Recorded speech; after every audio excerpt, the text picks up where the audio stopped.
دستک. دستک فارسی لفظ ہے جو اردو میں عام طور پر دروازہ کھٹکھٹانے یا تھپ تھپانے کے لیے استعمال ہوتا ہے. اسے دستک دینا کہتے ہیں. اور کوئی دعا یا منتر وغیرہ پڑھ کر تالی بجانے کو بھی دستک دینا کہتے ہیں. اور پرندوں کو اڑانے کے لیے تالی بجانا بھی اکثر دستک دینا کہلاتا ہے. لفظ دستک ادب اور شاعری میں طرح طرح سے استعمال ہوتا ہے. دیکھیے دل پر دستک دینا کس طرح اس شعر میں برتا گیا ہے.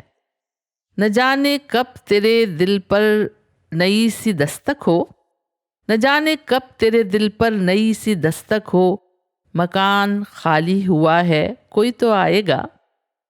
موسم کی دستک، موسم کی دستک یعنی نئے موسم کی آمد یا شروع ہونا.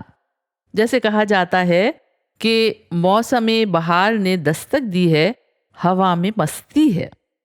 انقلاب کی دستک، انقلاب کی دستک انقلاب آنے کے آثار یا ماحول بننے کے لیے بولا اور لکھا جاتا ہے.